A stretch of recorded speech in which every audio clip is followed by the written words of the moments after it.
এটি নিউজের নিয়মিত আয়োজন আমাদের কথার আজকের পর্বে স্বাগত জানাচ্ছি আমি রবিউল ইসলাম রবি।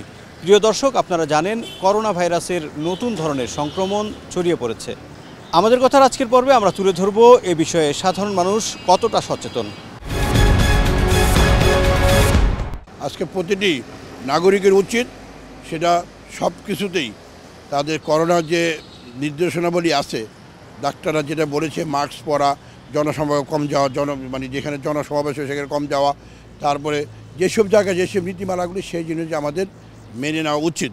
আমাদের প্রথমত মাস্ক ইউজ করা দরকার, তারপর বাইরে থেকে গেলে খুব স্যানিটাইজার ব্যবহার করা উচিত, খাওয়ার আগে বাইরে গেলে একটু সচেতন থাকা উচিত। তারপর জনসমাগম একটু স্কিপ করা উচিত আর কি, কারণ এখন নতুন যেটা আসছে ওইটার তো কোনো নাকি সিমটম দেখা যাচ্ছে না, হুট করে বেড়ে যাচ্ছে আর খুব বেশি ছড়াচ্ছে। ওই জন্য একটু মেনটেন করলে সবার ভালো হয় আর কি, নিজের ফ্যামিলিও সেফ থাকবে, নিজেও সেফ থাকবে। এখন ভেরিয়েন্ট যেটাই হোক, শক্তিশালী হোক বা শক্তিশালী নাই হোক, কিন্তু আমাদের আসলে সচেতনতাটা অনেক জরুরি, আমাদের সচেতন থাকতে হবে।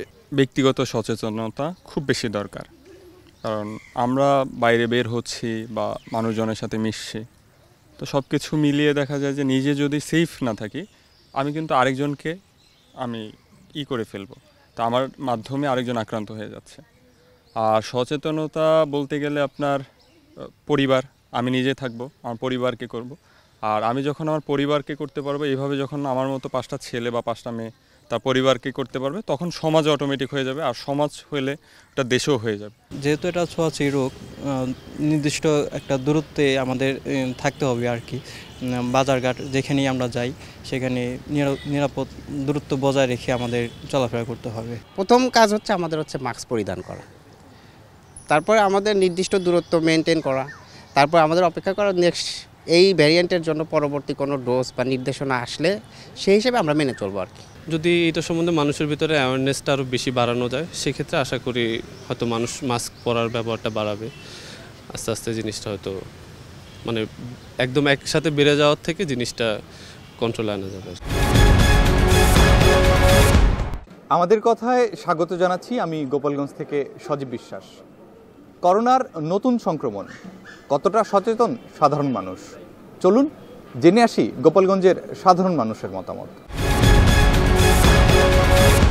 যে ভিড়ের মধ্যে গেলে একটু দূরত্বে থাকা সবার থেকে, বারবার করে হাত স্যানিটাইজ করা বা হাত ধোয়া, মাস্ক পরিধান করা, সবার দূরত্ব মেনটেন করে চলা, ভিড়ের মধ্যে যতটা সম্ভব না যাওয়া, গেলেও সেই সাবধানতাগুলো অবলম্বন করা উচিত।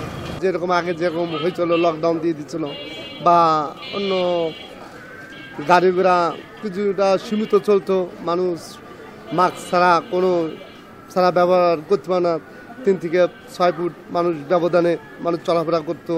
মানুষকে আরও সতর্ক মতন আমাকে চলাফেরা করা উচিত ছিল।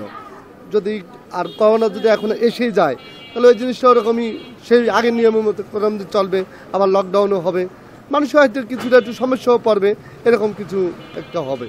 অ্যাকচুয়ালি আমরা ওইভাবে এখনও সচেতন হইনি, আমাকে সচেতন হওয়া উচিত এবং সবসময় মাস্ক পরা উচিত আমি যে মনে করি, এবং আর বেশি বেশি আমাকে সম্প্রচার করা উচিত যাতে আমরা সচেতন হতে পারি। এখন করোনা আইছে, শুনতেছি আইছে, তেমন কোনো ভাব বুঝতেছি না। প্রস্তুতি আমাদের সবাই তো সচেতন থাকা সবচেয়ে উত্তম। আবারও বাড়ছে করোনা সংক্রমণ, কতটা সচেতন পাবনার মানুষ, চলুন শুনে আসি এ বিষয়ে তাদের মতামত। করোনাকে গুরুত্ব দিচ্ছে না, কারণ হচ্ছে করোনার চেয়ে বড় ভাইরাস এখন মানুষের মধ্যে অবস্থান করতেছে।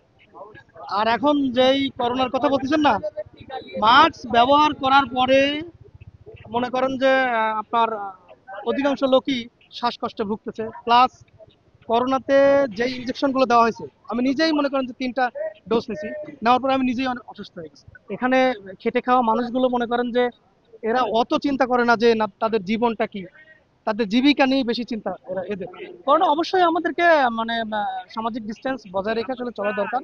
এখন আর আগের মতো কেউ ভয়ও পায় না। আর মনে হয় যে বাংলাদেশের যে পরিস্থিতি, শোনা যায় যে প্রতিদিন 10 জন 12 জন করে করোনায় আক্রান্ত হচ্ছে, কিন্তু আমরা আমাদের মধ্যে কোনো পরিবর্তন দেখতেছি না। স্বাস্থ্যবিধি মেনে চলা উচিত, বাজারঘাট সবাই বের হইতে হবে, কারণ দৈনন্দিন জীবনে তো বাজারঘাটে প্রয়োজন আছে।